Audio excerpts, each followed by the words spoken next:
ভগবান ছাড়া আমি দুনিয়ায় কাউকে পরোয়া করি না।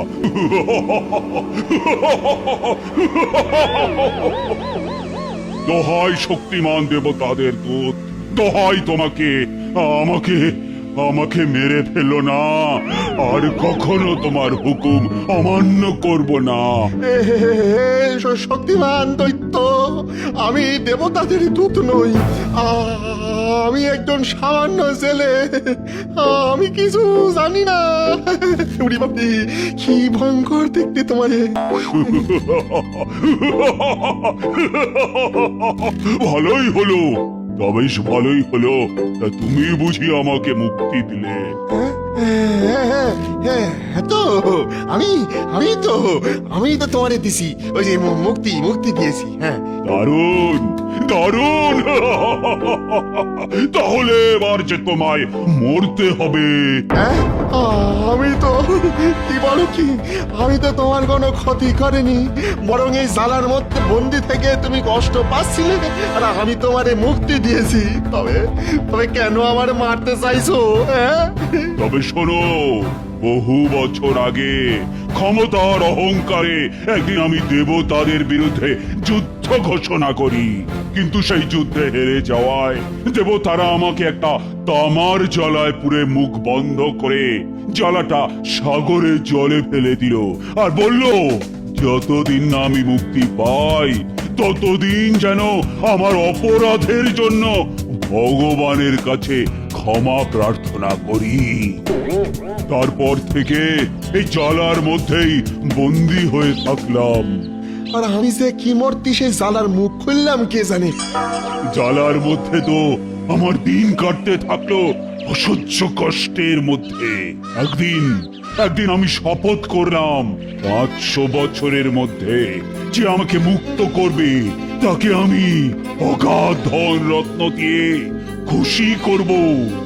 এই তো, এই যে আমি তোমায় মুক্ত করলাম, এই যে আমি এখানে, এই যে।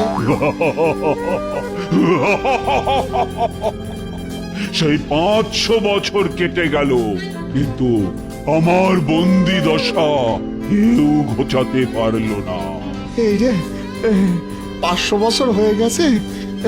এরপর ভাবলাম যে আমাকে 1000 বছরের মধ্যে মুক্তি দেবে তাকে আমি তার ইচ্ছে মতো 3টে বর দেব। দাও দাও, তাহলে 3টি বর দাও। আমি তো মুক্তি করেছি তোমারে, আমি মুক্তি করেছি। কিন্তু তারপরে আরো 1000 বছর কেটে গেল, কেউ মুক্তি দিল না। এরপর আমার মেজাজ বিগড়ে গেল, রাগে অপমানে শপথ করলাম যে আমার বন্দি দশা যে ঘোচাবে সেই হতচ্ছাড়াকে আমি মেরেই ফেলবো। কেন করেছে? এই কাঁচা কলা করেছে, এই সর্বনাশ করেছে। তার মানে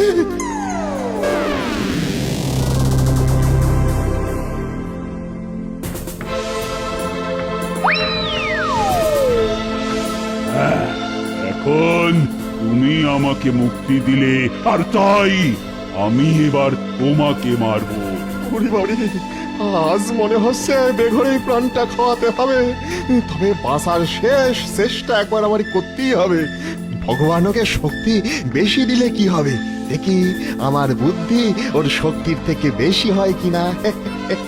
এই যে বলো বলো, শিগগিরই বলো, কি হলো? কি বিড়বিড় করছো? না মানে আমাকে তো মরতেই হবে, তবে তার আগে আমার একটা সন্দেহ খুঁজায় দাও, তাহলে আমার মনে আর কোনো দুঃখ থাকবে নি। কি রকম সন্দেহ? এত বড় দেহটা নিয়ে তুমি কি করে অতটুকু কলসিতে ছিলে বলো তো? না, তুমি মিছে কথা বলছো, আমার তো বিশ্বাসই হচ্ছে না। না, কিছুতেই না, হইতেই পারে না। আমি মিথ্যাবাদী? এই জ্বালার মধ্যে আমি থাকতে পারি না? দাঁড়াও দাঁড়াও, তাহলে জ্বালার ভেতর ঢুকে আমি তোমায় এখনই প্রমাণ করে দিচ্ছি।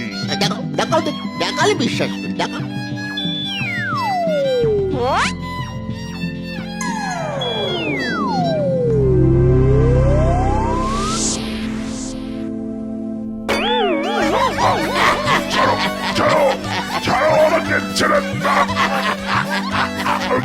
যতই সাজাও তোমাকে আর জ্বালা থেকে বের করতেছি না।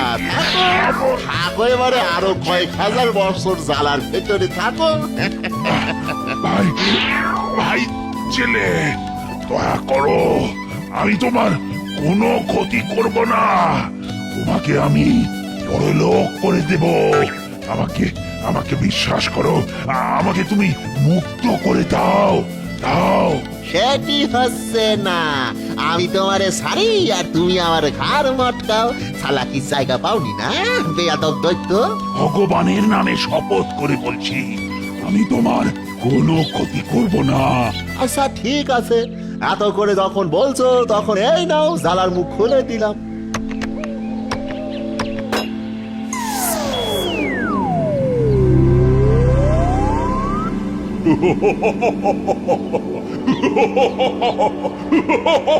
এবার এবার তোমার কি হবে? মনে থাকে জানো, ভগবানের নামে শপথ করিছো, তুমি শুধু আমার উপকারের কথাটা মনে রেখো। এসো এসো তুমি আমার সঙ্গে, তোমার কোনো ভয় নেই, আমি তোমার কোনো ক্ষতি করব না।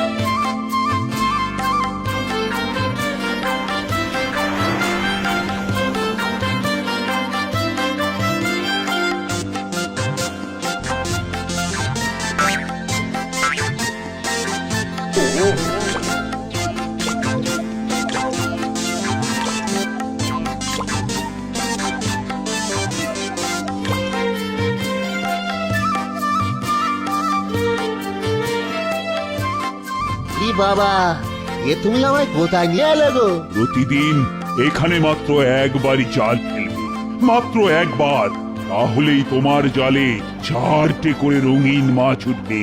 ওই মাছগুলো নিয়ে তুমি মহারাজের দরবারে চলে যাবে। তিনি এগুলো নিয়ে খুশি হয়ে তোমাকে অনেক বকশিস দেবেন আর তোমার অভাবও ঘুচবে।